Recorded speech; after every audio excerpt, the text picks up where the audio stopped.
So it's March 13th, and tonight, well, into tomorrow morning, it's going to be the lunar eclipse, and I'm going to try to shoot it because the forecast is actually looking good. It didn't start off that it was going to be clear, but it's definitely clear now, and it's looking like it's going to stay clear throughout. This would be the setup I'd use, so full frame 600 millimeters, but the moon's kind of small, even with the 600 millimeters. So I'm going to try and bump up to 900 millimeters on a telescope. So the telescope that I'm going to be using is old. It was built in the late 50s or early 60s, somewhere along there. So let's go dig that out.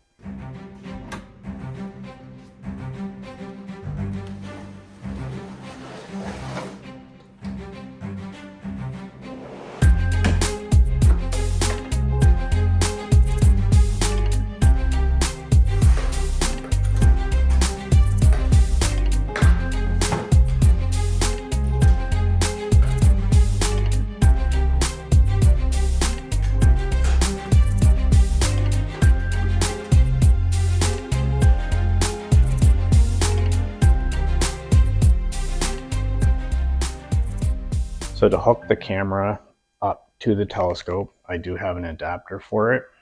I believe it's like 30 bucks off of Amazon. This is a newer one. There are other ones. So the telescope that I'm using is super old, so it's not a standard size anymore. So I did have to make a modification. You probably won't be able to see it, but I do have paper in there to kind of hold this. So this is part of the telescope where the eyepiece would go. And I got paper in there to kind of hold it steady so it doesn't just slip out, because that's what would happen. But so the camera settings are going to change throughout as the moon moves behind the Earth's shadow. And so I'll need to have probably just keep the same shutter speed and bump the ISO when it goes in behind.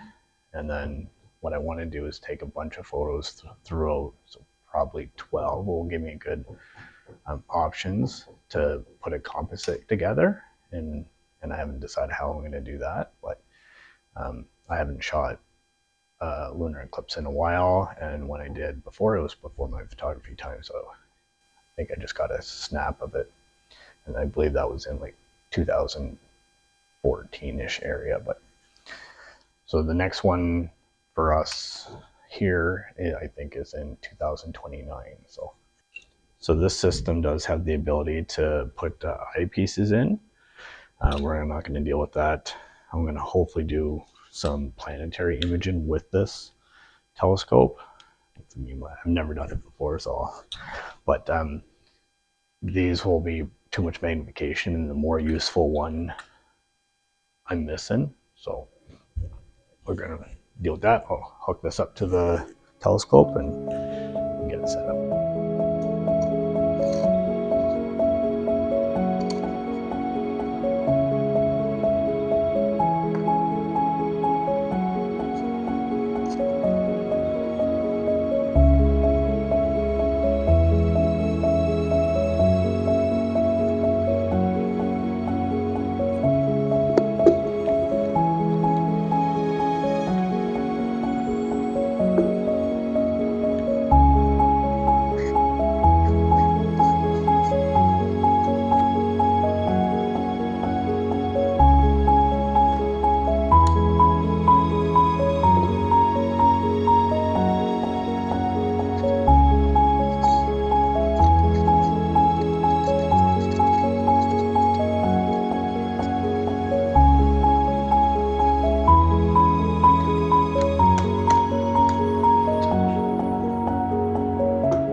I couldn't figure out a way to mount it to my camera tripod easily, so I'm gonna have to use the super old school one that it comes with to have these going, and then we'll be ready to wait till tonight.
So it's about 2:30 in the morning. The eclipse is moving along. About another hour-ish before the totality, and then a little bit more before the maximum. But I have an issue that I'm just going to deal with.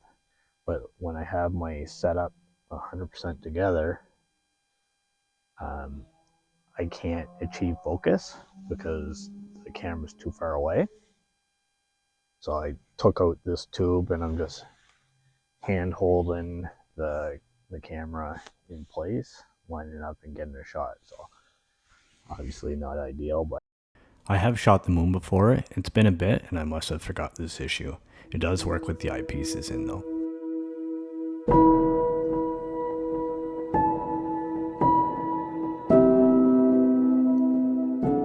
There was just a really bright shooting star that shot almost like in the frame, like right almost directly towards the moon. Hopefully somebody got a nice shot of that. Wasn't me though, but hopefully somebody did. Right about half of the moon covered.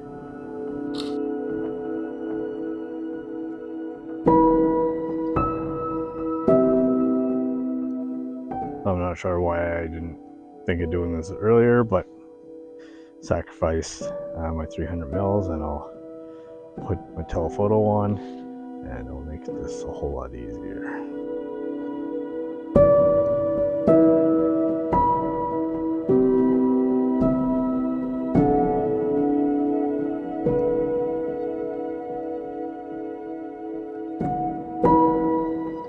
What's pretty neat is that you can't see it here, but in the still frame I have, you can see some stars that are really close to the moon that you would never otherwise be able to see. You can see the red even just on the back screen here, and you can even see the star there.